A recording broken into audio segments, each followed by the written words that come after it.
सोमवार से शनिवार शाम 5:30 बजे सिर्फ चैनल 1 न्यूज पर।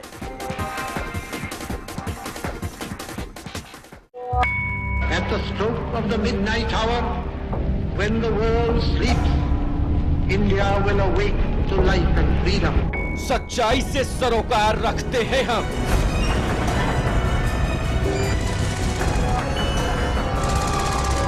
हर खबर को खबर में जिंदा रखते हैं हम। हर मुद्दे पर समय से लड़ते हैं हम।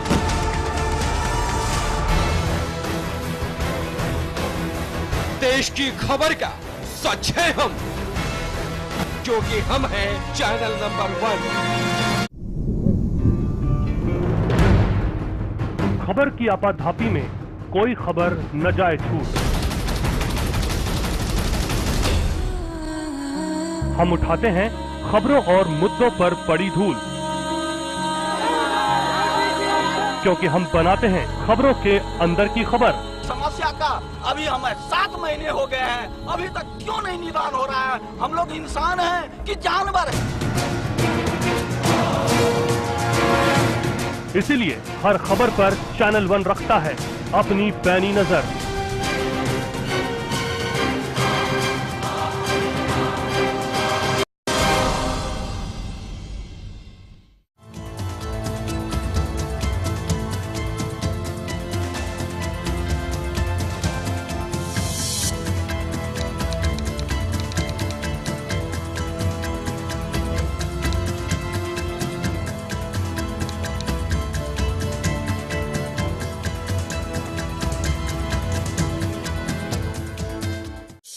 टाउन की हलचल,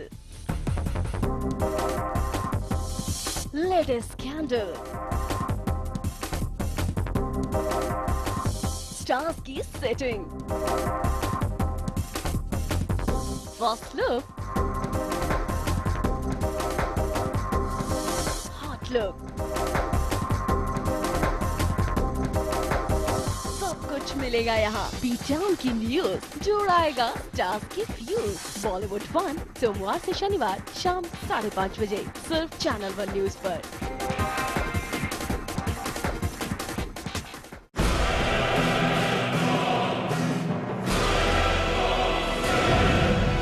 राजनीति के बदलते चेहरे,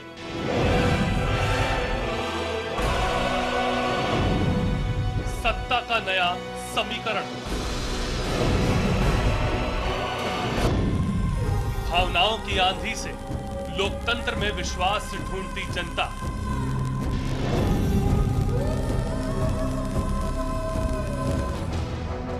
खबर की असल हकीकत पर जिम्मेदारी की साथ हर खबर है यहाँ खास, क्योंकि हर खबर पर है हमारी पैनी नजर। हम हैं चैनल 1 न्यूज, खबरों का 1 नंबर चैनल।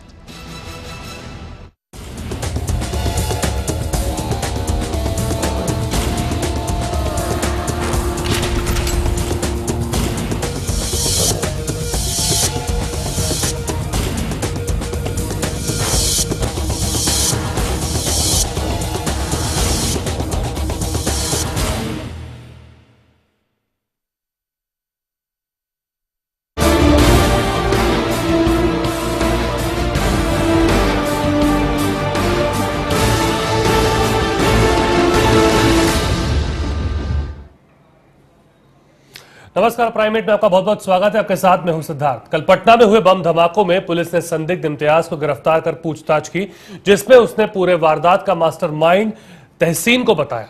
यानी वारदात में इंडियन मुजाहिदीन के शामिल होने की जो अटकलें थी वो सही साबित हो गई। हादसे की नैतिक जिम्मेदारी लेने से कतरा रही बिहार सरकार को गृह मंत्रालय ने राहत दी। सुशील कुमार शिंदे ने साफ कर दिया कि उनकी ओर से कोई अलर्ट जारी नहीं किया गया, और यही बात नीतीश कुमार मीडिया को कल भी समझाने की कोशिश कर रहे थे। लेकिन इन सब के बीच 2 बड़े सवाल हैं। एक सवाल यह कि अब यहां से किस तरह से काम किया जाएगा, और दूसरा यह कि क्या आतंकियों के टारगेट पर नरेंद्र मोदी थे। ब्लास्ट का दंगा कनेक्शन, मुजफ्फरनगर दंगे का जवाब है पटना के 7 धमाके। मोदी की रैली से ठीक पहले जिस तरह पटना में 7 बम धमाकों को अंजाम दिया गया, उसके बाद अलग अलग बयान आए, राजनीतिक दलों को कटघरे में खड़ा किया गया, लेकिन धमाकों के कई घंटों बाद अब नए नए राज बेपर्दा हो रहे हैं। धमाकों के पीछे की साजिश और मास्टरमाइंड धीरे धीरे सामने आ रहे हैं। पटना के गांधी मैदान, रेलवे स्टेशन समेत 7 जगह धमाके किए गए, कई लोगों की मौत, कई घायल। पुलिस ने धमाके के आरोप में इम्तियाज नाम के एक शख्स को गिरफ्तार किया। पुलिस के मुताबिक आरोपी इम्तियाज ने गुनाह कबूल किया है। पुलिस की माने तो इम्तियाज ने खुलासा किया है कि ये धमाके मुजफ्फरनगर दंगे के जवाब में किए गए हैं। पटना ब्लास्ट की साजिश काफी पुख्ता थी। पुलिस के मुताबिक जिस तैयारी के साथ धमाकों को अंजाम दिया गया, अगर वो षड्यंत्र पूरा हो जाता तो गांधी मैदान का मंजर बेहद दर्दनाक हो सकता था। पुलिस की माने तो आतंकियों की संख्या 6 से 7 थी और वो लोग गांधी मैदान में मौजूद भीड़ पर बम फेंककर भगदड़ मचाने की फिराक में थे। पटना सीरियल ब्लास्ट की जांच कर रही एजेंसियों की माने तो धमाकों का मास्टरमाइंड मोनू उर्फ तहसीन अख्तर है। मोनू उर्फ तहसीन अख्तर इंडियन मुजाहिदीन का आतंकी है। तहसीन यासीन भटकल का करीबी भी रह चुका है। इंडियन मुजाहिदीन के मुखिया यासीन की गिरफ्तारी के बाद से ही मोनू उर्फ तहसीन एनआईए के रडार पर था। सूत्रों की माने तो बिहार के दरभंगा का रहने वाला तहसीन पटना ब्लास्ट का मास्टरमाइंड है। सूत्रों के मुताबिक रांची में बैठकर ही तहसीन ने अपने साथियों के साथ धमाके की साजिश रची। इस काम के लिए उसने अपने 4 साथियों को मोटिवेट किया। उसकी योजना बेहद पुख्ता थी, लेकिन उसके साथियों से बम प्लांट करने और टाइमर फिट करने में चूक हो गई। नतीजा ये रहा कि गांधी मैदान में धमाका होने से पहले दूसरी जगहों पर धमाके हो गए। धमाके के बाद छापेमारी का सिलसिला जारी है। जांच एजेंसियां धमाकों के तार जोड़ने की कोशिश में लगी हैं।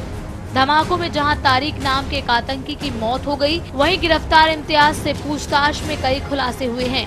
इम्तियाज के खुलासे के आधार पर रांची में छापेमारी की गई। छापेमारी में पुलिस को 2.5 किलो विस्फोटक से भरा एक प्रेशर कुकर, एक सीडी के अलावा ओसामा बिन लादेन की तस्वीर मिली है। फिलहाल पुलिस तहसीन और उसके दूसरे साथियों की तलाश में लगी है। हालांकि इस बीच भारत नेपाल बॉर्डर को सील कर दिया गया है ताकि आतंकी भाग न सके। लेकिन इन धमाकों के बाद एक बार फिर सवाल खड़ा हो गया है सुरक्षा व्यवस्था का। दरअसल गृह मंत्रालय के सूत्रों के मुताबिक 24 सितंबर को तमाम राज्यों को अलर्ट भेजा गया था कि जहां भी मोदी का कार्यक्रम हो, वहां सुरक्षा के पुख्ता इंतजाम होने चाहिए। वंदना त्यागी, चैनल वन न्यूज। तमाम मेहमान हमारे साथ जुड़ चुके हैं। चर्चा के अंदर हम शुरुआत करेंगे। हमारे साथ भारतीय जनता पार्टी की ओर से श्याम जाजू जी जुड़े हैं। इसके अलावा सी पाल सिंह, पूर्व आईजी पंजाब पुलिस हमारे साथ में है, इंटेलिजेंस को बहुत करीब से देखते हैं, जानते हैं। शिवाजी सरकार हमारे साथ में है, वरिष्ठ पत्रकार, और साथ ही मनोहर मनोज जी, वरिष्ठ पत्रकार हमारे साथ जुड़े हुए हैं। सबसे पहला मेरा सवाल मनोहर मनोज जी आपसे ही है, क्या नरेंद्र मोदी टारगेट पे थे, ये माना जाए? मोदी, देखिए, अब ये तो बड़ा ही पिन पॉइंटेड सवाल आपने किया। कल की जो उनकी रैली थी वो एक बड़ी महत्वपूर्ण रैली थी, क्योंकि उनके जो सबसे धुर राजनीतिक विरोधी जो एनडीए के ही पार्टनर थे, उनके प्रदेश पटना में, बिहार की राजधानी पटना में रैली हो रही थी, जिसकी पृष्ठभूमि की तैयारियां काफी महीनों से हो रही थी जी। और बड़ा ही वो दिलचस्प रैली के रूप में पूरे देश भर के राजनीतिक समीक्षकों के द्वारा देखा जा रहा था।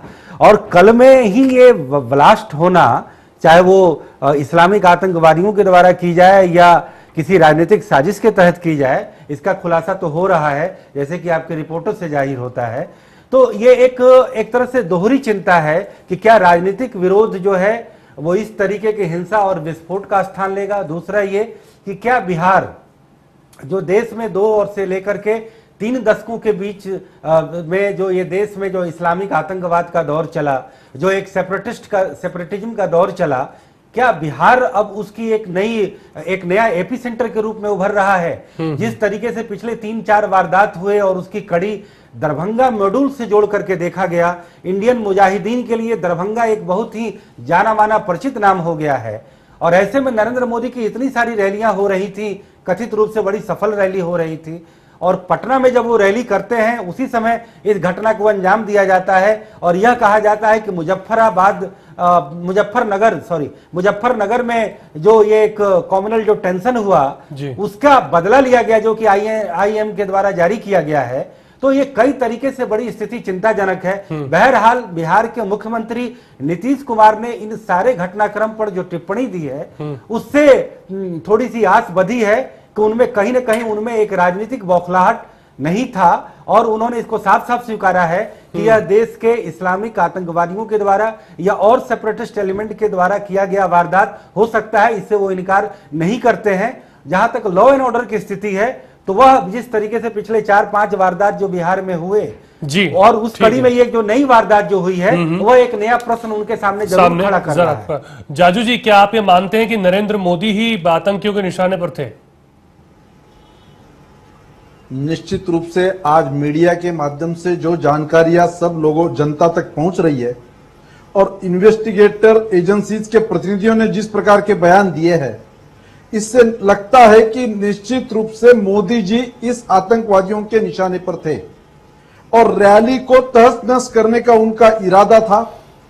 उनके दुर्दैव से और पूरे देश के सुदैव से उनके वो टाइमर का गड़बड़ हो गया और वो बिफोर रैली शुरू होने के पहले ही इसकी बात लोगों के ध्यान में आ गई जी, पुलिस के ध्यान में आ गई और इसको ज्यादा जो नुकसान होने वाला था उससे हम बच गए। ठीक, शिवा जी आप जरा बताएं कैसे इसको देखा जाए, क्योंकि जो बात मनोहर साहब कह रहे थे उनका यही कहना है कि दोहरी चिंता का विषय है, और वाकई जमीनी तौर पर देखें तो दोहरी चिंता का ये विषय है। पर चूंकि चीजें इतनी उलझ चुकी हैं, आईबी की हम लगातार बात कर रहे हैं, शुरुआत में आईबी अपनी ओर से बात कर रहे थे कि हमने अलर्ट जारी किया है, 23 अक्टूबर की तारीख की बात की गई, फिर आज गृह मंत्रालय ने बात कही कि नहीं हमने कोई अलर्ट जारी नहीं किया गया है, नीतीश कुमार कल मीडिया को समझाते रहे कि नहीं कोई अलर्ट जारी नहीं हुआ है। तो यहां स्थिति बड़ी जो कहते हैं पारदर्शी नहीं दिख रही है। ऐसी स्थिति के अंदर कैसे चीजों को समझा जाए? देखिए, एक चीज तो ये साफ हो गया है, गृह मंत्रालय का जो भी स्टेटमेंट आया उसके बाद कि कोई अलर्ट उस तरह से जारी नहीं किया गया था। पर यह भी सही है कि केंद्र ने जहां तक नरेंद्र मोदी की रैलियां हैं उसके बारे में एक जनरल अलर्ट सभी राज्यों को एक जारी किया था कुछ समय पहले जी, और उसके तहत अगर देखा जाए तो बिहार में जिस तरह का प्रिपरेशन होना चाहिए था उसमें कहीं ना कहीं कमी दिखी। ठीक है। दूसरी चीज जो है, जो ब्लास्ट की बात जहां तक है, वेदर नरेंद्र मोदी टारगेट थे या नहीं, अभी कहीं ना कहीं वो टारगेट तो थे, पर मेरे ख्याल में जिस तरह से सारे 6 धमाके जिस तरह से प्लान किया गया था गांधी मैदान के चारों तरफ से जी, और उससे पहले जो है पटना जंक्शन स्टेशन पे के पास जो ब्लास्ट हुआ था उससे सबक लेते हुए मेरे ख्याल में पुलिस को गांधी मैदान में सक्रिय होकर सारी छानबीन करनी चाहिए थी, जो नहीं हुआ। दूसरी चीज, जिस तरह से ये सारी ब्लास्ट की प्लानिंग की गई थी उससे ये लगता है कि टारगेट जो है सीधे सीधे जो है रैली था, कि रैली में अफरा तफरी मच जाए, और अफरा तफरी अगर मचता है, स्टैम्पेड अगर होता वहां तो बहुत ज्यादा जाने जा सकती थी, और उससे जो है मेरे ख्याल में उनका जो मकसद था कि रैली जो है वो नहीं हो पाती, लोगों में एक दहशत फैलती, और जिस प्रकार के रिपोर्ट्स आ रहे हैं कि ब्लास्ट होने के बावजूद भाजपा का नेतृत्व या नरेंद्र मोदी ने उन्होंने कहा कि नहीं हम जाके रैली को संबोधित करेंगे, अगर रैली को संबोधित नहीं करेंगे तो वहां अफरा तफरी मच सकती है। मेरे ख्याल में वो जो निर्णय रहा है एक राजनीतिक दूरदर्शी दृष्टिकोण से वो बहुत सही रहा, अन्यथा एक बहुत बड़ी घटना घट सकती थी। हाँ, सिंह साहब आप जरा अपने अनुभव से बताएं, चूंकि अब इंडियन मुजाहिदीन का नाम इसके अंदर पूरी तरह से आ चुका है, यहाँ से जांच किस तरह से आप जाती देखते हैं? पहले तो इसका कल का और आज का जो 2 वेरवे सुनिए कि पहले कल तक क्या होता रहा और आज क्या। हमारी बदकिस्मती ये है कि जब भी कोई टेररिस्ट घटना होती है, जब भी कोई ऐसा एक्सीडेंट हो जाता है जिसमें कोई मौतें हो जाती हैं, तो हम उसको इमीडिएटली जो रंगत है उसको इमीडिएटली पॉलिटिकल रंगत दे देते हैं जी। कल तक जो रंगत दी जा रही थी यही कहा जाता था इसमें किसी पॉलिटिकल पार्टी की इन्वॉल्वमेंट है, किसी पॉलिटिकल पार्टी ने जानबूझ के जिसको फायदा हो रहा उसने कहा है ये है वो है। कल तक तो यही बात होती रही। आज की जायजा से ये लगता है कि ये बात गलत थी, इसमें इस्लामिक मुजाहिदीन का हाथ था। अब जहाँ तक इस्लामिक मुजाहिदीन का साथ है, आप इससे अच्छी तरह वाकिफ है कि जब इसको टुंडा को गिरफ्तार किया गया और भटकल को गिरफ्तार किया गया तो उनकी इंटेरोगेशन से क्लियरली उन्होंने कहा कि हमारे यहाँ पे बहुत से मॉड्यूल और बहुत से सेल काम कर रहे हैं। उसके बेसिस पे उन्होंने अलर्ट इन जनरल सब स्टेट को दिया कि इनके कई सेल यहाँ पे ऑपरेट कर रहे हैं। हर सेल की वाकफियत होना बड़ा मुश्किल होता है, लेकिन उन्होंने ये जरूर कहा कई सेल ऑपरेट कर रहे हैं। यहाँ तक कि अगर आप स्टेटमेंट पढ़े इंटेरोगेशन की भटकल की, तो उसने ये भी कहा कि हमने कई, एक भटकल और टुंडा ने कहा, जो टुंडा एक्सपर्ट था बम बनाने का, कि हमने कई जगह पे लोगों को ट्रेन कर दिया है बम बनाने में, जो इंडियन मुजाहिदीन के आदमी हैं। जो इसका सिग्नेचर है क्लियर आ रहा था कि इंडियन मुजाहिदीन, क्योंकि उसमें जो टाइमर है जिसकी एक्सपर्टीज इन्होंने खुद मानी है टुंडा ने और भटकल ने, तो इसमें टाइमर बम हुए ना। पहली बात तो है कि इसकी जो सामने नजर आ रही थी कल तक मुझे कि यहाँ पे किसी न किसी मुजाहिदीन और इनका ताल्लुक है। नंबर दूसरी जी, अलर्ट की बात मैं नहीं समझूंगा। अगर अलर्ट होता है या नहीं होता उससे कोई फायदा नहीं है, क्योंकि उसमें कोई एक्शनेबल इंटेलिजेंस नहीं होती। हम लोग कहते हैं कि यहाँ हो जाएगा, ये हो जाएगा, सारी दुनिया को आप अलर्ट कर देंगे। That is no actionable intelligence. Actionable intelligence हमें मिलती है जब आप किसी को इंटेरोगेट करते हैं। इंटेरोगेट से आपको ब्रीफ जो मिलता है वो एक्शनेबल इंटेलिजेंस होता है। तो आपको एक्शनेबल इंटेलिजेंस यहाँ पे मिल गई थी कुछ हद तक भटकल की और टुंडा की, उसके बेसिस पे आपने स्टेट को कहा। और जहां तक बिहार का है, आपको पता होना चाहिए कि इसमें सिम्मी के बहुत से सेल थे। जब सिम्मी को कन्वर्ट कर दिया गया इंडियन मुजाहिदीन में, उसको फ्रंट ऑर्गेनाइजेशन इंडियन मुजाहिदीन की, वो सारे के सारे सेल, सारे के सारे मॉड्यूल इंडियन मुजाहिदीन के बन गए। तो इस वजह से बिहार में काफी ज्यादा इनके सेल्स थे। उसका ऑब्वियस रीजन है कि उनको जगह मिलती थी, छुपने की जगह उनको मिल जाती थी, रहने की जगह मिलती थी, मिक्स हो जाते थे लोग, तो वहां पे काफी ज्यादा सेल थे। तो इसमें जो मैं समझता हूं कोताही दो ही हुई। एक कोताही के जनरल अलर्ट की बात छोड़ी है, ये इनको पता था कि इंडियन मुजाहिदीन के यहाँ सेल्स हैं, जबकि भटकल की और टुंडा की स्टेटमेंट थी। दूसरी बात, जब ये सेल्स थे और एक प्राइम मिनिस्ट्रियल कैंडिडेट आ रहा है यहाँ पे, तो आपने उसकी क्या डिप्लॉयमेंट में क्या क्या, फॉरगेट अबाउट इंटेलिजेंस, आपकी डिप्लॉयमेंट इतनी डिफेक्टिव है कि आपको 3 टायर सिक्योरिटी होनी चाहिए थी वहां पे, जहां तक मैं समझता हूं। एक एक चप्पा चप्पा को हम देखते हैं, सैनिटाइज करते हैं, और वहां बम पे बम धमाका अंदर हो रहा है, और जब रैली खत्म हो गई उसके बाद भी 4 बम निकले, तो क्या उसको सैनिटाइजेशन किया गया? तो उसमें मैं समझता हूं कि लोकल प्रशासन की बहुत ज्यादा कोताही है। आपने बहुत अहम बात की, लोकल प्रशासन की आपने बात की, यानी जो बुनियादी पुलिसिंग होती है ग्राउंड लेवल पर, जहां पर एक पुलिस वाला संपर्क में होता है, चीजों को जानता है, उस क्षेत्र को समझता है, वहां भी मात खाई है। छोटा सा ब्रेक यहां पर हम लेंगे। इसी विषय पर हम बात करेंगे कि जमीनी तौर पर कैसे नेटवर्क को ठीक किया जाता है, या आखिर ये नेटवर्क किस तरह से बिहार में काम करता है, ये जानने की हम लगातार कोशिश करेंगे।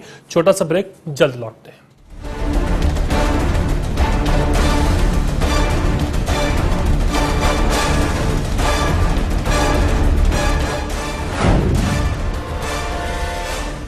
₹1 नहीं है बॉस।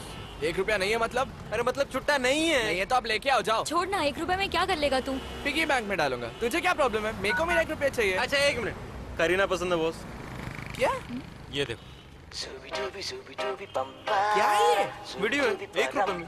देखो देखो, पूरा देखो। देखो वीडियोस ₹1 में। 52010 पे कॉल करो, क्लिक करो, चूज करो, एंजॉय करो। ₹1 में फुल मस्ती। ऐसा घर आपने नहीं देखा होगा। संभाल के पोछा मारा अभी। आइए। ओ भाई साहब, ये देखिए हॉल, ये देखिए चिल्ड्रंस रूम, देखिए कितना बड़ा है। आपके बच्चे खेलते खेलते थक जाएंगे। हो गया, मजे ले लिए। आइए। और यह है बेडरूम, इसकी खिड़की से तारे दिखते हैं, तारे। आपको क्या लगा प्रॉपर्टी डीलर हूँ? अरे आपको अपना घर दिखा रहा था। Pearls infrastructure. हम जानते हैं कि घर अरमान, उम्मीदों और सपनों का बना होता है, तभी तो हम घर बनाते हैं, जिंदगियां बनाते हैं। अक्षय, बाथरूम कब धोगे? आज संडे है ना।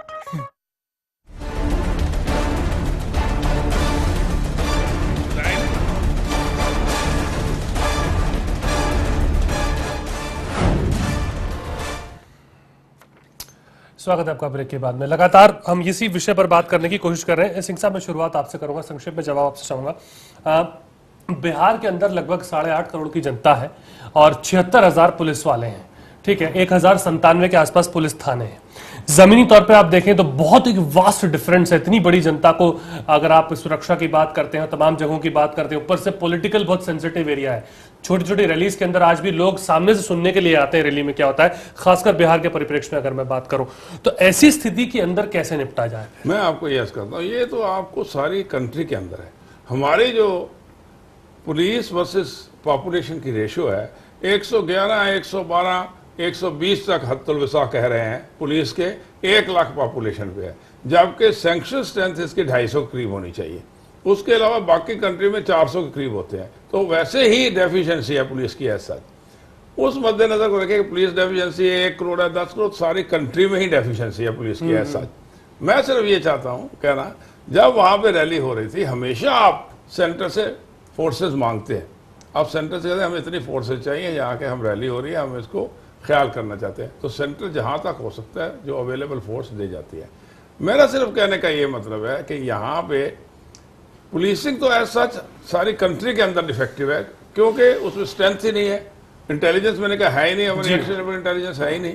और जो आप नेशनल काउंटर टेररिस्ट सेल बनाना चाहते थे वो स्टेट ने नहीं मांगा कि नहीं जी हम तो नहीं मांगे, उन्होंने कह दिया NIA बना दो, नेशनल इन्वेस्टिगेटिंग एजेंसी। क्या है, जाके जब एक्शन हो चुका, जब टेररिस्ट अफेक्ट हो जाता है उसके जाके इन्वेस्टिगेशन करें। आप पहले बनाना चाहते थे धर्मवरम साहब नेशनल काउंटर टेररिस्ट सेंटर, जाके प्रोएक्टिव, वो कोई भी स्टेट नहीं मानी कि नहीं नहीं नहीं नहीं इससे तो सेंटर के हाथ काबू हो जाएंगे, हम तो नहीं देंगे इनको, सेंटर को ये पावर। तो ये चीजें कई है जिसकी वजह से पुलिसिंग जो है बेसिकली डिफेक्टिव है। कई पॉलिटिकल रीजन में उनमें डिटेल नहीं जाता, तो पुलिसिंग ऐसा जब आप कहते हैं बिहार में कम थी, वो जनरल डिफेक्टिव है हर जगह पे, वहां पे डिफेक्टिव है, वहां पे हो सकता है कुछ ज्यादा उसमें कमियां हों, लेकिन मैं ये समझता हूं कि यहाँ पे नाहिलियत और यहाँ पे कमजोरी और कैजुअल अप्रोच बहुत हुई है। ठीक, जाजू जी, क्या NCTC की जरूरत पड़ गई क्या? अब आपको लगता है कि ऐसी स्थितियां अब लगातार बनती रहेंगी तो NCTC की जरूरत पड़ेगी? क्योंकि जैसा कि सिंह साहब भी कह रहे हैं कि NIA तो बाद में आकर इन्वेस्टिगेट कर रही है, उसका फिर उतना महत्व नहीं रह जाता क्योंकि आप हादसे को डिटेक्ट ही नहीं कर पा रहे। सिंह साहब का मैं बहुत आभारी हूं, उनके प्रशासनिक अनुभव का उन्होंने अभी तजुर्बा दिया है कि कोई भी घटना होने के बाद जो हम जगते हैं और उसके पीछे भागते हैं जी, उसके पहले प्रिकॉशन लेकर इस प्रकार की होने वाली दुर्घटनाएं हम टाल सकते थे। और नीतीश सरकार का जो रवैया इसमें हम देख रहे हैं जी, एक असंवेदनशील, उदासीन और लापरवाह रवैया उसका इसमें देख रहे हैं।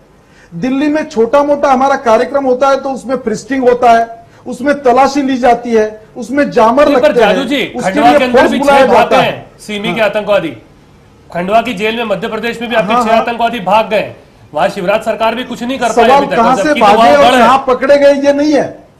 इतने बड़े रैली का इंतजाम जो है उसको पहले डिक्लेयर है, इतनी बड़ी संख्या वहां पर आ रही है तो वहां आने वालों की तलाशी हो। अच्छा, 1 अक्टूबर को एक जनरल अलर्ट दिया गया था जी, 23 अक्टूबर को मोदी जी के रैली को लेकर अलर्ट दिया गया था, और नीतीश जी बयान दे रही कि इस प्रकार का कोई अलर्ट नहीं है।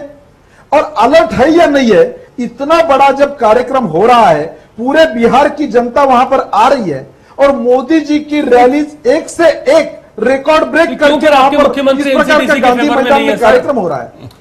आपके मुख्यमंत्री तो वहां से तलाशी नहीं है, फ्रिस्टिंग नहीं है, और इस प्रकार की जांच पड़ताल जो करने का वहां अपनाना चाहिए तरीका, इस प्रकार की कोई व्यवस्था वहां पर नहीं है। आपके सीएम जितने भी मुख्यमंत्री वो NCTC के फेवर में भी नहीं है, ना रमन सिंह है, ना शिवराज सिंह चौहान साहब है।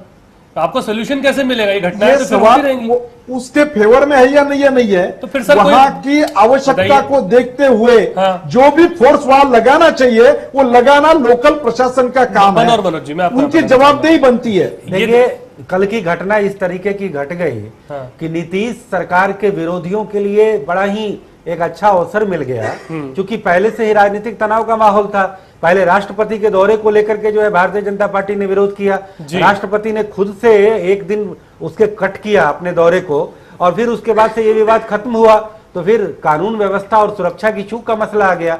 ये ठीक है कि नरेंद्र मोदी की जो 6, 7, 8 जो रैलियां हुई हैं जी, राजनीतिक लिहाज से सफल रही ही, साथ ही कोई वाकया नहीं हुआ, और ये वाकया वहां घट गया जहां उनका राजनीतिक विरोध ज्यादा प्रबल था और उनका एक साझेदारी चुनाव भी हुआ था। अलग हुआ था। तो नीतीश कुमार को तो अपने तरीके से जवाब देने ही पड़ेंगे, क्योंकि गया के ब्लास्ट, सीवान की घटना, रेलवे दुर्घटना और उसके पहले बगहा में जो है पुलिस फायरिंग, ऐसे कई जो है भाजपा के अलग होने के बाद से वाकये आए हैं। और कल के वाकये के बाद से भी चिंता इस बात की है कि देश में 2 दशकों से जो आतंकवाद का जो दौर चल रहा था, बिहार की भूमि उससे अछूती थी। बिहार में आप देखें कि उत्तर प्रदेश के कई शहरों में, दिल्ली में, बंबई में, गुजरात, मध्य प्रदेश, कई जगहों पर तमाम विस्फोट हुए, लेकिन बिहार में यह वारदात देखने को नहीं मिलता था। और आज उस वक्त में ये इस्लामिक जिहाद या इंडियन मुजाहिदीन का दौर बढ़ा है बिहार में, कि जब उनकी राजनीतिक तनातनी भी एक ऐसे ग्रुप से है जो कि सिरे सिरे मुजाहिदीनों के जो है सॉफ्ट, वो बिल्कुल उनके टारगेट में है,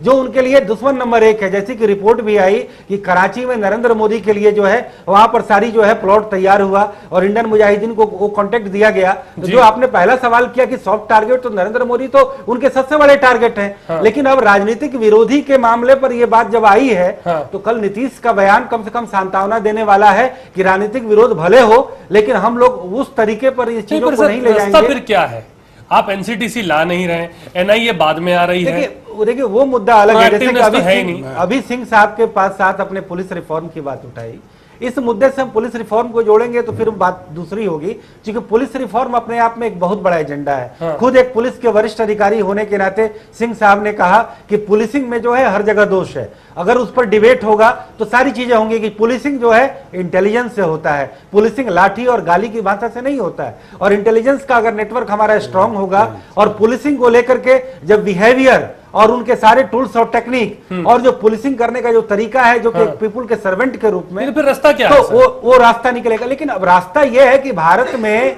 मैं तो चिदंबरम को श्रेय देना चाहूंगा कि गृह मंत्री बनने के बाद उन्होंने जो प्रोएक्टिव रोल किया, भले एनसीटीसी और अलग अलग मामले में राजनीतिक विरोध रहा हो, लेकिन नो टॉलरेंस टू टेररिज्म का जो ग्राफ है, जो डेटा है, तमाम होम मिनिस्टर की तुलना में चिदंबरम के रिजीम में सबसे कम रहा है। और मैं उनका श्रेय उनको देना चाहूंगा, चाहे एनआईए के जरिए हो या और भी तमाम प्रोएक्टिव रोल के जरिए हो। लेकिन अगर ये चीजें फिर से घट रही हैं, तो ये चिंताजनक बात है। और बिहार के लिए खास तौर पे चिंताजनक बात है कि ये आतंकवाद की वो एक नई जमीन के रूप में वो जो है उभर रहा है। और तीसरी बात जो राजनीतिक विरोध की बात है, तो ये तो अपने अपने हिसाब से सब लोग अपने राजनीति की जो है बात करेंगे अपनी सुविधा के अनुसार। आप एनसीटीसी की बात उठाया तो जाजू जी जो है उसका जो है उसके पक्ष में नहीं बोलेंगे, वो बिहार की प्रशासनिक अक्षमता को लेकर के बोलेंगे। लेकिन प्रशासनिक अक्षमता का उदाहरण जो है पूरे देश में देखने को मिला है, आज बिहार में जरूर है। इवन कि नरेंद्र मोदी के शासित गुजरात में भी 2007-8 में अहमदाबाद में विस्फोट की घटनाएं घटी और कम से कम 50 लोग मारे। आज ठीक है कि वहां आतंकवाद की घटनाएं नहीं घट रही हैं। तो अभी इस बारे में देश आतंकवाद के मामले में फुल प्रूफ नहीं हुआ। सर मैं आ रहा हूं आपके पास, छोटा सा ब्रेक यहां पर हम लेंगे। ब्रेक के बाद हम बात करेंगे क्या ये सिर्फ और सिर्फ केंद्र की जिम्मेदारी है। अलर्ट की बात सिंह साहब ने हमें समझाई, अलर्ट क्या होता है आखिर, पर क्या सिर्फ केंद्र की ही जिम्मेदारी है? स्टेट का भी एक इनपुट होता है, स्टेट उससे काम करता है, उस इनपुट का क्या, उस पर होगी बात छोटे से ब्रेक के बाद।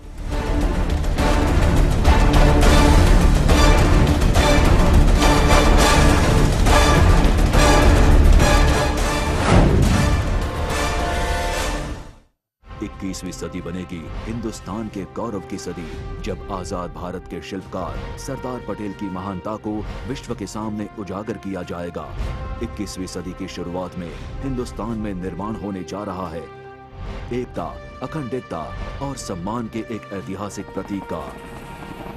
न्यूयॉर्क के स्टैच्यू ऑफ लिबर्टी से दुगना, रियो डी जानेरो के क्राइस्ट द रिडीमर से 5 गुना और विश्व का सबसे बड़ा स्मारक स्टैच्यू ऑफ यूनिटी, विश्व की सबसे ऊंची प्रतिमा, जिसका शिलान्यास करेंगे गुजरात के मुख्यमंत्री श्री नरेंद्र मोदी 31 अक्टूबर 2013 सरदार की जन्म जयंती के अवसर पर।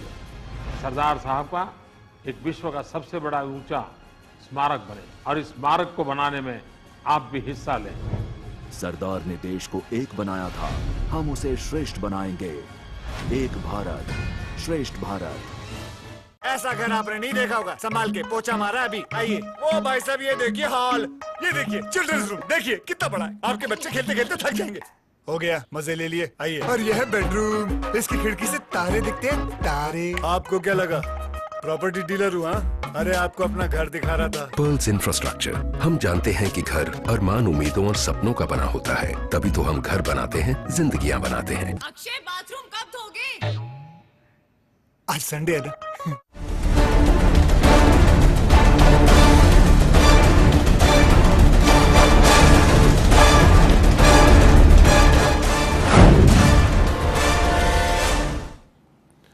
स्वागत है आपका ब्रेक के बाद। क्या स्थितियां इस तरह से बन चुकी हैं कि बिहार अब आतंकियों की पनाहगाह लगातार बनता जा रहा है, क्योंकि हैदराबाद के अंदर जो ब्लास्ट हुए थे उसके अंदर भी जो पकड़े गए थे उनका कनेक्शन भी बिहार से जुड़ा था और वो कहीं ना कहीं बिहार से उनके रूट्स बने हुए थे।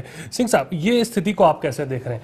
देखिए, जहां तक बिहार का ताल्लुक है, ये कह देना कि बिहार में कुछ भी नहीं था, ये गलत है जी। बिहार में मैंने आपको बोला है स्लीपर सेल्स बहुत है। इंडियन मुजाहिदीन उसके बन गए, या पहले सिम्मी था, वहां बहुत है। नेक्स्ट लाइट ऑपरेशन और माउस्ट ऑपरेशन सबसे ज्यादा बिहार में हो रही है। जेल से जो दौड़े लोग, जेल के ऊपर अटैक हुआ, पुलिस के उठाव के बहुत से केसेस बिहार में हो रहे हैं। तो इसका मतलब नेक्स्ट लाइट ऑपरेशन भी वहां पे थी। तीसरी बात है कि वहां पे डिफरेंट ऑर्गेनाइजेशन काम करती है।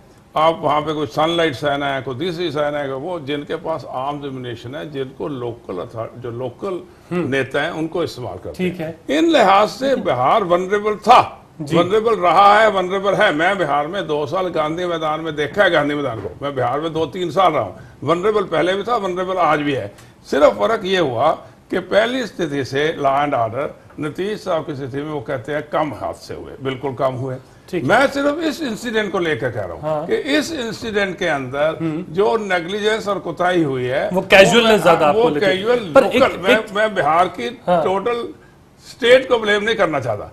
प्रशासन जो एक डिप्टी कमिश्नर एक चीज समझाइए सर, वो नहीं एक चीज समझाइए स्टेट लेवल के ऊपर, क्योंकि स्टेट लेवल की पुलिसिंग अलग हो जाती है। स्टेट लेवल या स्टेट के हाथ में कितनी चीजें होती हैं अगर इस तरह की बात आती है तो? कितना सक्षम स्टेट है? मैं आपको बताऊं, केंद्र को हटा दीजिए। स्टेट के हाथ में अपनी जो लोकल पुलिस है, उसकी जो उसको कहते हैं पुलिस थाने की जो पुलिस है, वो उनके आजकल हर जगह पे बहुत कम हो गई, क्योंकि बीट कांस्टेबल तो मिलता ही नहीं। और पुलिस की मेरे नफरी 50% है। उसके अलावा उनकी स्पेशल ब्रांच होती है, स्पेशल ब्रांच में उनकी इंटेलिजेंस ब्रांच होती है। इसके बाद उनकी रिजर्व बिहार मिलिट्री पुलिस भी call it BMP, Bihar military police, actually not military police, it's reserve police for arm, इसको आर्म पुलिस कहते हैं। लेकिन टोटल जो है रिटायर्ड भी है। क्या ये टेररिज्म से निपटने के लिए काफी है? कहने का नहीं, आप समझिए, टेररिज्म को निपटने के लिए हाईएस्ट नफरी भी कम है। आप देखिए, आपने कंसंट्रेट कर दिया छत्तीसगढ़ को, पुलिस से इतना ज्यादा कंसंट्रेशन, पैरामिलिट्री फोर्सेस इतनी कंसंट्रेशन, फिर भी टेररिज्म हो जाता है। तो टेररिज्म एक ऐसा फिनोमेना है जिसको कंट्रोल करने के लिए फोर्स का कोई मतलब नहीं। उसका क्या स्ट्रेटजी अडॉप्ट करते हैं। मैं पंजाब में टेररिज्म को, मेरे साथ थे गिल साहब के साथ 8 साल 10 साल में रहा हूँ, मेरे ऊपर गोली चली। टेररिज्म को कंट्रोल करने की बातें और होती हैं, उसमें कितना आपके हाथ में है, कितना पॉलिटिशियन के हाथ में है, आप क्या टेररिज्म को कितना, क्या अगर स्टेट चाहे तो पूरी तरह से कंट्रोल कर सकता है? मैं ये समझता हूँ कि इसमें बेसिक जो रिफॉर्म चंद्रबाबू साहब लाना चाहते थे, बड़े पॉजिटिव रिफॉर्म लाना चाहते थे पुलिस के अंदर। उन्होंने कहा कि आपको एक नेशनल काउंटर टेररिज्म सेल बनाना चाहिए, जो जब भी चाहे किसी भी स्टेट में इंडक्ट किया जा सकते, और उनके काउंटर टेररिस्ट ऑपरेशन वो करेंगे। लेकिन जब ये पार्लियामेंट में सवाल आया तो बिल्कुल उन्होंने कहा ये तो हमारे हाथ में आ जाएगी सेंटर। तो एक तो बात ये, दूसरी बात है कि उन्होंने जो बनाया, कम से कम ये तो बना दिया कि NIA बना दिया, उसकी इन्वेस्टिगेशन से कुछ ना कुछ तो निकला। इन्वेस्टिगेशन जब करते हैं उसके बाद कुछ ना कुछ तो निकलता है। एक लाइन में सिद्धार्थ जी कहना चाहूंगा, बिहार का चूंकि तजुर्बा टेररिस्ट से काउंटर करने का अब ये नया पे दिख रहा है। पहले वहां की जो पुलिस बल है वो टेररिस्ट को काउंटर करने के लिए उस तरीके से अभ्यस्त नहीं थी। सिंह साहब इस बात को स्वीकार कर रहे हैं। पंजाब में जो टेररिज्म का जो लंबा दौर चला तो पंजाब पुलिस के लिए भी बहुत बड़ी चुनौती थी, बाद में ही वो काबू कर पाए। बिहार की पुलिस जो है नीतीश के नेतृत्व में, जो लालू के टाइम में जो अपराध का बहुत बड़ा गढ़ था बिहार, कि वहां शाम में फिरौती, लोग अपने घरों में बंद हो जाते थे, जो फिरौती का और अपहरण का एक बहुत बड़ा कारोबार वहां बन गया था, कि खेती और उद्योग नहीं अपहरण का कारोबार था। तो उस सिनेरियो को तो नीतीश ने चेंज किया है। हम किसी राजनीतिक समर्थन और विरोध के बावजूद इस सत्य को नहीं झुठला सकते। लेकिन जो आतंकवाद का दौर आया है बिहार में, तो इसमें वहां के लिए एक चुनौती है पुलिस बल को कि वो अपने को उसको मैनेज भी करना पड़ेगा। एक लफ्ज कहना चाहूंगा, एक लफ्ज, ये आतंकवाद किससे समझते हैं? ये आतंकवाद आप समझ रहे हैं सिर्फ जिहादी आतंकवाद। मैं समझता हूं कि जितनी नक्सलाइट ऑपरेशन हाँ, जब मुझे बिहार में ले गए, जब बिहार में मुझे कहा देखो कैसे, तो मैंने कहा था सबसे पहले यहाँ सेक्टर स्कीम इंट्रोड्यूस करो। यहाँ पे बिहार के अंदर सबसे ज्यादा कम्युनिस्ट माउस के इन्फ्लुएंस रहा शुरू से ही, तो वो भी आतंकवाद था।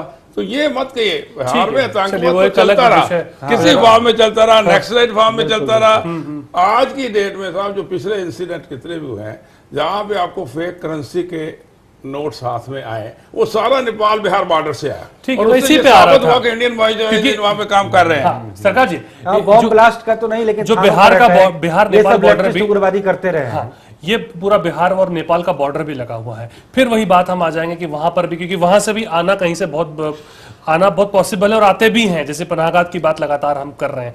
ऐसी परिस्थिति के अंदर कितना सक्षम अभी आप देखते हैं राज्य सरकार को, क्योंकि ये डिफरेंस ऑफ ओपिनियन तो हमेशा रहेगा, इसके ऊपर कभी एक मत पे कोई आ नहीं सकता है।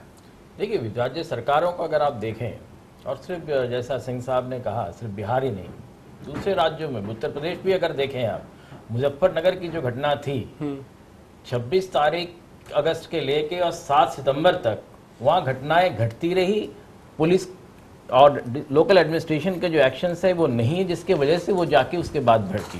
तो ये प्रॉब्लम जो है पुलिसिंग का हर पूरे देश में है, और पुलिसिंग पे हमें क्या करना है, मेरे ख्याल में उस पर पूरी अलग बहस होनी चाहिए। तो पूरा नहीं, पुलिस की ट्रेनिंग की प्रॉब्लम है, पुलिस की डिप्लॉयमेंट का प्रॉब्लम है, और पुलिस का जो हम कहते हैं बार बार इंटेलिजेंस फेलियर, इंटेलिजेंस का लाखों पद रिक्त पड़े हुए हैं, उसको कुछ कर भी नहीं, इंटेलिजेंस का सिस्टम तो है ही नहीं वर्चुअली।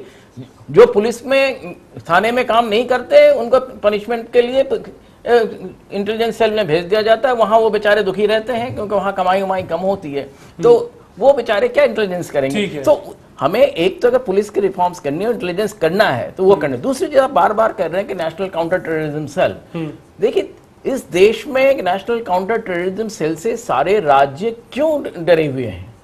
सीबीआई को जिस तरह से पॉलिटिकली यूज किया गया और बार बार किया जा रहा है, और इसकी वजह से जो इंटरफेरेंस हो रहा है बार बार राज्यों में और राज्यों के उथल पुथल करने में और तरह तरह के लोगों को परेशान करने में।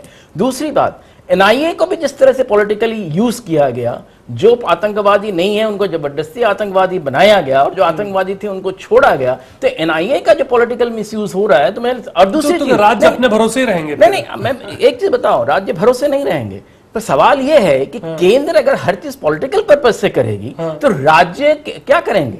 चलिए ले देखिए, हम राजनीति पे ही आ रहे हैं। दूसरी चीज, एनआईए का अगर देखें just by an executive order, कोई लीगल सैंक्शन नहीं है उनको। तो ये सारी चीजें जो हैं हमें देखना पड़ेगा। जाजू जी सर, जाजू जी क्या ये एक हार नहीं है बतौर एक राजनेता, एक मुद्दे के ऊपर, एक राष्ट्रीय संकट के ऊपर आप लोग एक नहीं हो पा रहे हैं? क्या ये राजनीतिक वर्ग की हार नहीं है? ठीक है, माना आपके मुद्दे हैं, ठीक है, नरेंद्र मोदी या राहुल गांधी, एक चुनाव एक अलग विषय है, पर ये तो एक हमारा राष्ट्रीय संकट है, इसके ऊपर भी एक नहीं हो पा रहा है, इस पे भी राजनीतिक परिप्रेक्ष्य की बात आ जाती है। बहुत अच्छी बात आपने कही है। ऐसे कुछ विषय राजनीति में चाहिए जो राजनीति के ऊपर उठकर सभी राजनेता उस पर एकमत हो।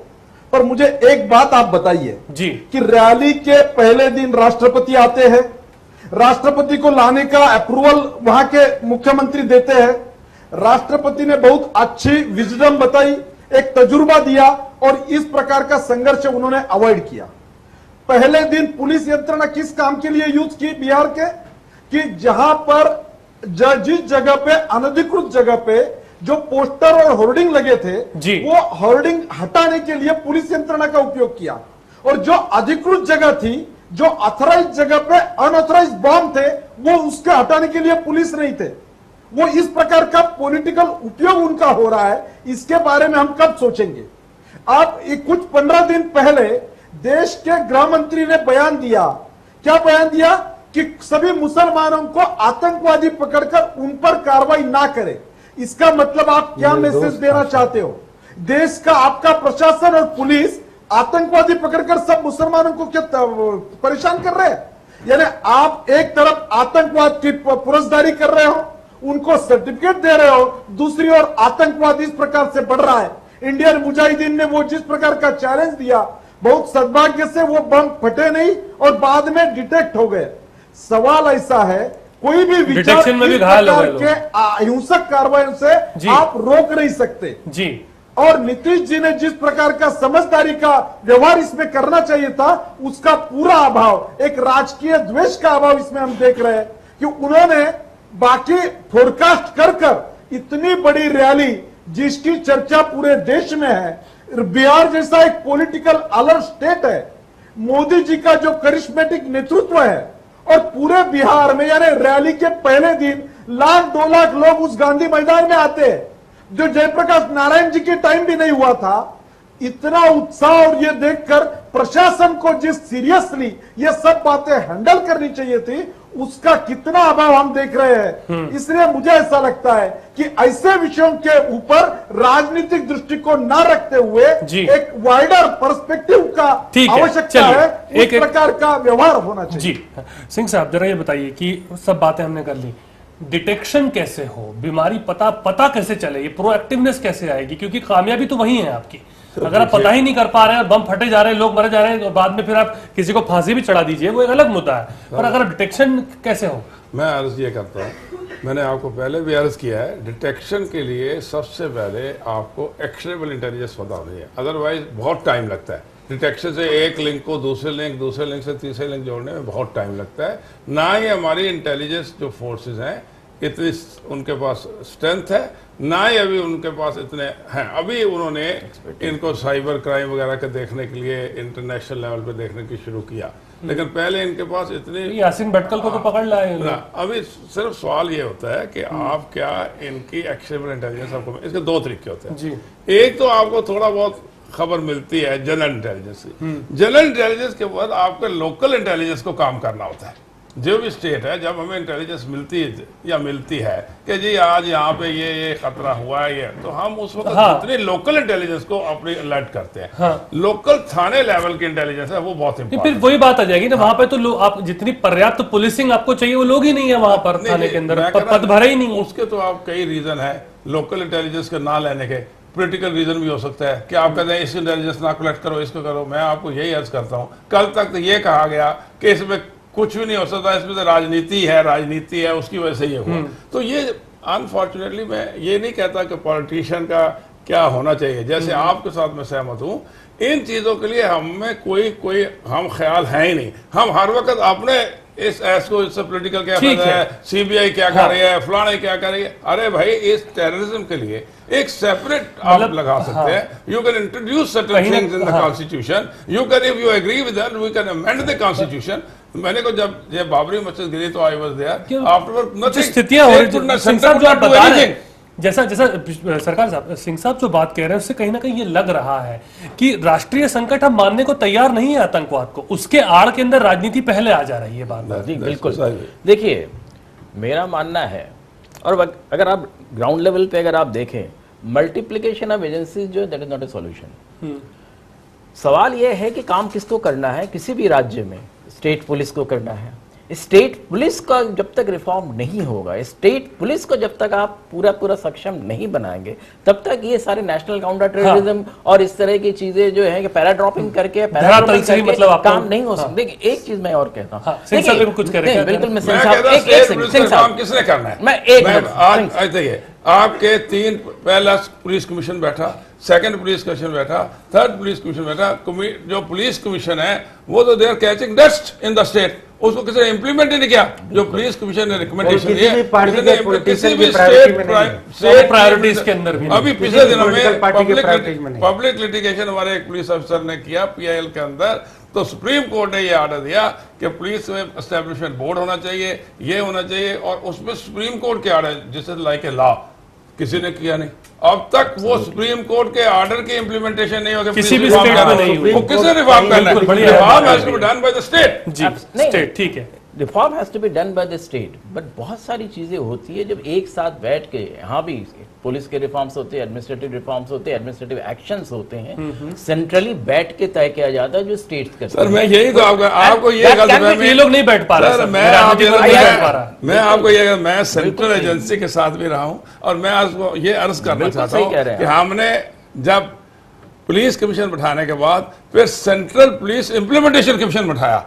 Mister Ribeiro was in charge, I was with him, कि इसकी इंप्लीमेंटेशन कहाँ हुई है। आपका उससे ज्यादा क्या हर स्टेट के अंदर जाकर हर चीफ मिनिस्टर के साथ बातें करके उसको इम्प्लीमेंटेशन करने के फेस ऑफ इट सामने कहा हाँ असल में बात यही होती है जब आप कहते हैं स्टेट, वो कहते हैं law and order is a state subject, उनको एप्रीहेंशन, आज तो चलो यूपीए गवर्नमेंट है आपको एप्रीहेंशन हो गई कि हाँ जी सीबीआई कर दी, ये पहले भी था।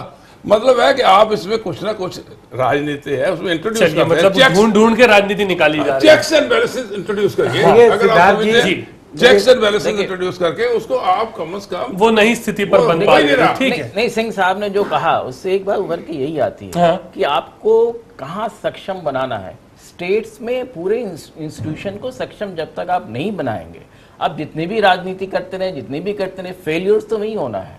इंटेलिजेंस फेलियर हो, चाहे एक्शनेबल फेलियर हो, चाहे इंप्लीमेंटेशन का फेलियर हो, तो उसके बारे में जो है हर स्टेट उसमें भी राजनीतिक वर्ग को डर है कि मेरे खिलाफ वो यूज ना कर ले, ये भी विडंबना है। नहीं विडंबना तो हो सकती है, पर सवाल ये है अगर टेररिज्म है और उसको हमें फाइट करना है, और आज से नहीं, हम पिछले 30 साल से ज्यादा हो गए टेररिज्म को झेलते हुए, उसका अगर एक्शन नहीं लेंगे, बिहार की अगर बात करें, सिर्फ बिहार ही नहीं, पूर्वी उत्तर प्रदेश का जो पूरा बेल्ट है वो, और नेपाल से जो है, नेपाल तो एक आप कह सकते हैं कि वहां जाके छुपने की अच्छी जगह बन गई है, सारा बॉर्डर पोरस है, यहाँ काम कीजिए, वहां जाके छुप जाइए, फिर आके काम कीजिए। बहुत ज्यादा मुझे लगता है बहुत स्ट्रिक्ट बॉर्डर एरियाज में नहीं है नेपाल वाला, आराम से कोई भी आ जा सकता है। सारी चीजें जो है जहां तक हम बात कर रहे हैं, पटना की हम बात अगर करते हैं, चाहे लखनऊ की बात करें, Nepal is a common factor for both. तो सारी चीजों को जब तक हम नहीं देखेंगे, जब तक हम नहीं करेंगे, इंटेलिजेंस को हम इंप्रूव नहीं करेंगे, ठीक है, तब तक इंटेलिजेंस का मतलब ये है ना कि अक्लमंदी, आपकी इंटेलिजेंस, बुद्धिमत्ता, वो पहले डिटेक्ट कर ले उसको। तो ये स्थिति इंफॉर्मेशन पहले से आने, देखिए लोकल इंटेलिजेंस यूनिट्स जो है वो ये काम किस हद तक मत खा रही है। देखिए दिक्कत ये है कि हम मीडिया के लोग या सुप्रीम कोर्ट, कोई ऐसा वारदात जब होता है या कोई ऐसा ओकेजन होता है, तब हम इन सारे मुद्दों पर गहराई से छानबीन करते हैं। इन जनरल और इन रूटीन में पूरी पुलिसिंग की जो रीति नीति है, मैं बड़े अफसरों की बात नहीं करता हूं, उनका एक पुलिसिंग का विजन है। जैसे सिंह साहब ने भी काफी पुलिस रिफॉर्म के विजन दिए, मुझे बड़े अच्छे लगे वो। लेकिन इन जनरल जो पुलिस की रीति नीति है कि खौफ पैदा करके, अपना लाइसेंसी एक तरह से गुंडापन दिखा करके आप लोगों की सेवा नहीं करते हैं। अरे ठीक है, कभी कभी आतंकवाद की घटना घट जाती है या कभी कोई बहुत बड़ा ओकेजन होता है, तो पुलिस की अकाउंटेबिलिटी पॉलिटिशियन देखना चाहता है कि पॉलिटिशियन पर वो आरोप न लगाए कि आपने इस आयोजन को जो है ठीक तरीके से नहीं किया।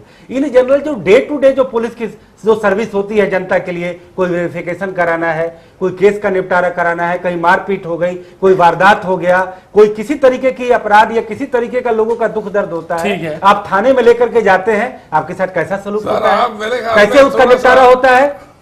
FIR जो हर चीज का आधार बना हुआ है, आप सबको मालूम है कि FIR दर्ज होने में कितने पापड़ बेलने पड़ते हैं। दिल्ली में जो निर्भया कांड हुआ, उसके बाद से पुलिस को लेकर के इतना ज्यादा मंथन हुआ कि आपका दिल्ली पुलिस में एक प्रोएक्टिव एक अप्रोच आ गया, एक एटीट्यूड आ गया, क्योंकि ऊपर से इस तरीके का मैसेज गया डाउन द ऑर्डर कि वो एक तरह से रीति नीति और कल्ट बदला। लेकिन इन जनरल न केवल दिल्ली पुलिस बल्कि जो कि राजधानी है, पूरे देश की पुलिसिंग को लेकर के एक विल पावर बनाना होगा। और किसी पॉलिटिकल पार्टी का नेता या कोई पॉलिटिकल पार्टी के मैनिफेस्टो में देश के पुलिस रिफॉर्म को लेकर के, इसकी रीति नीति बदलने को लेकर के उनका प्रायोरिटी नहीं है, क्योंकि उनको केवल अपनी सिक्योरिटी चाहिए। वो पुलिस को अपने हित में यूज करना चाहते हैं, न कि वो ये चाहते हैं कि वो जनता के हित में काम करे। ठीक है, और इसी वजह से पुलिस को लेकर के कोई जो है एम्बिशियस कोई आज तक पहल नहीं की जा सकती। इतनी इंपॉर्टेंट इंफॉर्मेशन होती है। जाजू साहब, जेटली जी कहते हैं कि नई इंफॉर्मेशन दी गई, अलर्ट दिया ही था, हमले को लेकर जानकारी थी ही।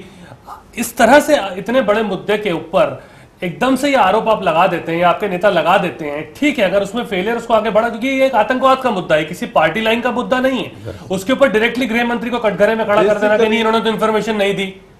ये कौन सी जांच जेटली साहब कर रहे हैं? बेसिकली अरुण जेटली जी ने जो बयान दिया वो बिल्कुल पूरे डॉक्यूमेंट के आधार पर उन्होंने बोला है। गृह मंत्रालय ने तो पुष्टि नहीं की, कौन सा पत्र सर्कुलेट हुआ, गृह मंत्रालय ने कौन सा पत्र सर्कुलेट किया, उसकी भी जानकारी और उसके पत्र का नंबर हमने जारी किया है। सवाल यह है, केंद्र सरकार का इंटेलिजेंस ब्यूरो और स्थानीय खुफिया एजेंसी जानकारी देने वाले, इनका यह 100% फेल्यूर है।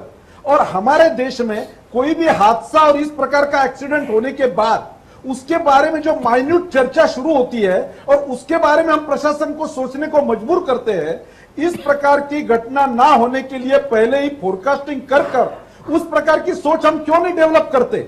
इस विषय में सभी पॉलिटिकल पार्टीज को इकट्ठा लेकर उसके बारे में कॉमन सॉल्यूशन निकालने की कोई प्रक्रिया, कोई प्रयोग इस देश में हो नहीं रहा है। कांग्रेस कहती है आप सहयोग नहीं करते उसमें। राजनीतिक रोटियां सेकने के लिए इस प्रकार का नहीं, तो गृह मंत्री ये बयान नहीं देते। पर सर फिर वही बात है कि आप एनसीटीसी लाने नहीं देना चाह रहे अपने राज्य के अंदर, आपको लगता है पॉलिटिकली मोटिवेटेड है, आपके खिलाफ यूज होगा कि आपका प्रशासन काम ठीक नहीं कर रहा है। कोई कौन से भी पॉलिटिकल पार्टी का वहां पर प्रशासन हो, इस प्रकार की घटनाएं जी। चलिए सिंह साहब कुछ कह रहे हैं, सुन लीजिए। डेवलप करना जाजू साहब एक मिनट, सिंह साहब कुछ कह रहे हैं। जो ये जो बयान है ना कि इंटेलिजेंस फेलियर है, आईबी की फेलियर है, सेंटर की फेलियर है, ये फिर पॉलिटिकल बयान है। मैं ये चाहता हूं, आप ये सोचिए, इंटेलिजेंस जो है, मैंने आपको पहले भी कहा, इंटेलिजेंस ऐसी नहीं होती कि जगह जगह पे इंटेलिजेंस को कैसे प्रेजेंट कर रहा है। हाँ, असल में बात यह है कि आपकी जो लो लेवल इंटेलिजेंस होती है, जो सरफेस इंटेलिजेंस से आपको डीप इंटेलिजेंस है, वो है ही नहीं। स्टेट के अंदर जो बीट कांस्टेबल का कॉन्सेप्ट ही खत्म हो गया है, जो जाके इंटेलिजेंस कलेक्ट करता था। स्टेट के अंदर तो वो यूज ही अपने लेवल पे हो रहे हैं। आपने अभी किसी आदमी ने कहा कि डराना नहीं चाहिए, मैं समझता हूं बिल्कुल ही डराना चाहिए पुलिस वालों को। लेकिन आप देखिए, जब पुलिस का इकबाल ही नहीं, एक सिपाही यहाँ जाता है, एक सब इंस्पेक्टर उसको गोली मार देता है, एक पॉलिटिशियन उसको मरवा देता है, तो पुलिस का इकबाल कहाँ से आ रहा है? पुराने जमाने में कहते हैं पुलिस का थोड़ा इकबाल है, वो आदमी खड़ा है, उससे लोग डरते हैं। मैं ये नहीं कहता कि उसमें भाव क्रिएट कर रहा है, भाव के साथ भाव भी होना चाहिए, प्यार भी होना चाहिए, वो मैं नहीं कहता। रिफॉर्म में मेरा मतलब है पुलिसिंग है सच प्रोफेशनल, तो अपनी जान तो बचाएगी, साथ ही वो जान की रक्षा करे। कई लोगों की लोग उसको देख के डरने लगे। हाँ, नहीं देखिए बड़े पुलिस का जो रोल मॉडल मैं जो सोचता हूँ कि बड़े दिल वाला पुलिस, कि जहां पर बहादुरी दिखाने की बात हो तो जनता के हित में संवेदनशीलता हो, उसमें सेंसिटिविटी हो, ये नहीं कि आप अपने टेरर का खौफ दिखाएं। पटना में जो घटना घटी है, मेरे ख्याल में उससे बहुत बड़ी इंटेलिजेंस की जरूरत नहीं थी। जो घटना घट रही थी, जो सिंह साहब ने बार बार कहा कि एक्शनेबल जी, अगर जो वहां जो पुलिस वाले थे, उन्होंने उस क्षेत्र का जो है अगर सघन उन्होंने पूरी उसकी जांच की होती तो ये कहीं छुपा नहीं होता। ठीक है, आज एक खबर आई है, मैं प्रोड्यूसर को बोलूंगा, एक आज खबर आई है जेडीयू की रैली के अंदर पुलिस वाले और रैली में साइकिल चला रहे हैं। तो एक ये भी है, मैं बोलूंगा जरा कि वो वीडियो थोड़ी देर में जरा प्ले करेंगे अगर हमारे पास रखा होगा तो, क्योंकि उसके अंदर भी पता चलता है कि जेडीयू की रैली के अंदर वो रैली में झंडे लगे हुए हैं और साइकिल पर उस पुलिस वाले उस साइकिल को चला रहे हैं। तो ये भी अपने आप में कहीं ना कहीं सवाल खड़े करता है कि किस तरह से पुलिस को जमीनी तौर पे आप जो बात कर रहे हैं वो कैसे हम यूज करते हैं। साइकिल चलवाने के लिए हम यूज कर रहे हैं जहां पर झंडे लगे, और ये सारी पॉलिटिकल पार्टी करती है। मोदी जी ने बंजारा का इस्तेमाल किया। देखिए सर, मैं जो विजुअल दिखा रहा हूँ, ये इसी के अंदर आप देख सकते हैं किस तरह से पुलिस वाले जो है आराम से ये झंडे लगे हुए चला रहे हैं गाड़ियों को। तो ये भी अपने आप में ग्राउंड लेवल पे किस तरह से पुलिसिंग हो रही है, और इसको लेकर के कोई जवाब अभी तक ना जेडीयू की ओर से दिया गया ना किसी की ओर से जवाब दिया गया है। वहां के माननीय कोई विधायक साहब है, उनकी उधर से रैली हो रही थी, इन्होंने पुलिस वालों को भी बिठा लिया, उसमें झंडे लगे थे और साइकिल चलाने लगे। तो ठीक है, ये स्थिति है प्रदेश में, और ये लोग कैसे आतंकवाद पार्टी करती है। मैं तो बता रहा हूँ कि नरेंद्र मोदी जाति के हिसाब बंजारा का इस्तेमाल किया कि नहीं। हर पॉलिटिकल पार्टी जो है अपने रसूख का इस्तेमाल करती है और पॉलिटिकल अपोनेंट के खिलाफ किसी भी तरीके का मौका नहीं छोड़ना चाहती। और नीतीश कुमार, नरेंद्र मोदी जैसे लोग जो है बिल्कुल बदले की राजनीति करते हैं, अपने राजनीतिक विरोधियों को एक्सेप्ट नहीं कर सकते। मैं अपने बिहार के अनुभव से बताना चाहता हूँ। इलेक्शन के टाइम पे सेशन जी थे, इलेक्शन के लिए मुझे भेज दिया गया बिहार में, इलेक्शन का 95 में इलेक्शन के लिए मुझे भेजा गया चीफ बनाकर। इलेक्शन जो है इसकी बिल्कुल ठीक होनी चाहिए। जैसे आपने कहा, तो रात के टाइम में कस्बा विलेज है वहां पे, जब आप पूर्णिया की तरफ जाते हैं तो कस्बा विलेज से एक आदमी वेपन लेके जा रहा था गाड़ी से। मैंने उनको रोका, मेरे साथ कोई और भी अफसर थे जी। वो कहा आप जानते नहीं मैं विधायक हूँ यहाँ का। मैं कहा जी मैं तो जानता हूँ, मैं पंजाब से आया हूँ, मैंने बड़ी गोलियां शोलियां खाई, अब छोड़ दीजिए इस चीज़ों। तो बड़ी मुश्किल से वो विधायक साहब को हमने उनके हवेले में जाके कंट्रोल करा दिया कि नहीं जी आप। तो ये जैसे आप कहते हैं, अल्टीमेटली जब तक आप इश्यू को डीपोलिटिसाइजेशन नहीं करेंगे उतनी देर तक डीपोलिटिसाइजेशन, गैर राजनीतिक रवैया कैसे। चलिए वक्त का तकाजा है, फाइनल कमेंट सबसे मैं यहाँ पर लूंगा। मनोज जी, कैसे जो सवाल उठाया गया, डीपोलिटिसाइजेशन कैसे हो, कैसे गैर राजनीतिक रवैया क्रिएट किया जाए? ये एक ऐसा सवाल है कि राजनीति का हस्तक्षेप जो प्रशासन में करने की बात है, तो हमें इसका एक नया मॉडल तलाशना होगा कि आखिर डेमोक्रेटिक जो रिप्रेजेंटेटिव है उनकी अकाउंटेबिलिटी है, और अगर वो प्रशासन को कंट्रोल नहीं करते हैं तो फिर उनको अकाउंटेबिलिटी में क्या जवाब देंगे?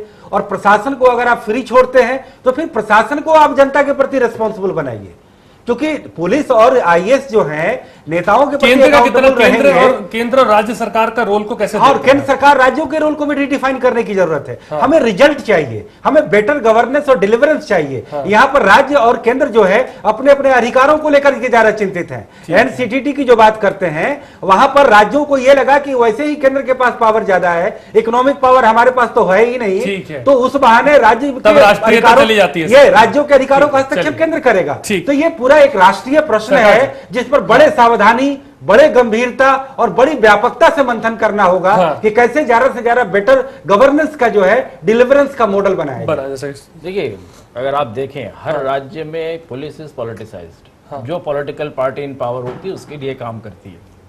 आपका मॉडल क्या हो सकता है? कहीं ना कहीं अगर देखें दिल्ली का जो मॉडल है, दिल्ली में पुलिस जिस तरह से काम करती है ना, वेरी एडमिनिस्ट्रेटिवली और बहुत मामले में अगर आप देखें इफेक्टिवली काम करती है। I think that should be the model पूरे देश के लिए। I am not agree with this. नहीं, Delhi police, I have strong reservation about Delhi police. मेरे भी reservations हैं, but despite that, South India की पुलिस को मैं मानता हूँ कि they work as a public servant, उनका gesture, उनकी body language और उनका concern लगता है कि वो पब्लिक के सेवियर है। कहीं कहीं दिल्ली पुलिस तो चलिए बहुत सारी चीजें खुद से भी आती हैं, तो ये भी एक बात है, हर चीज अब सिखाई तो जा नहीं सकती।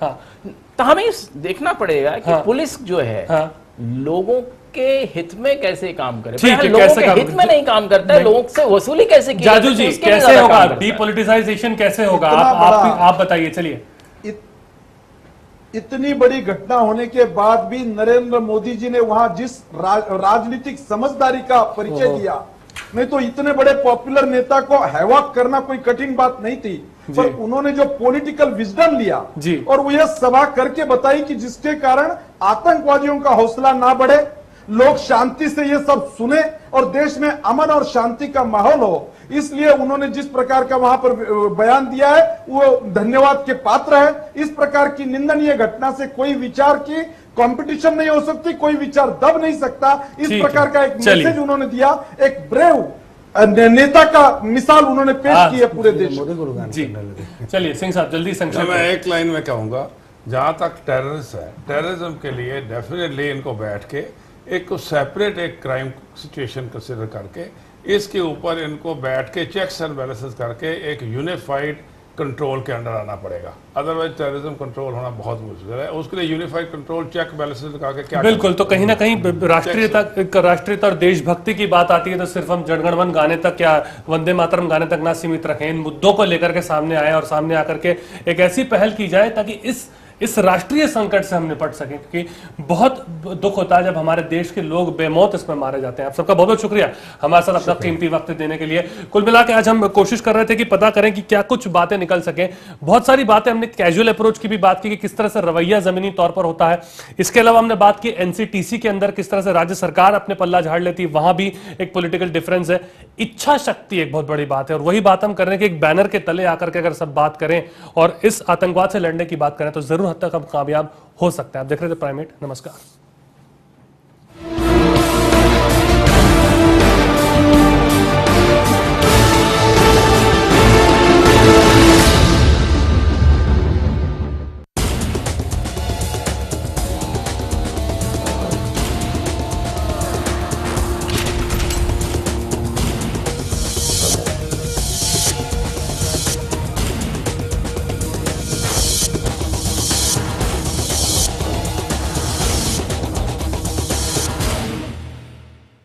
से 67 साल पहले एक किसान पुत्र ने सारे हिंदुस्तान को जोड़ा।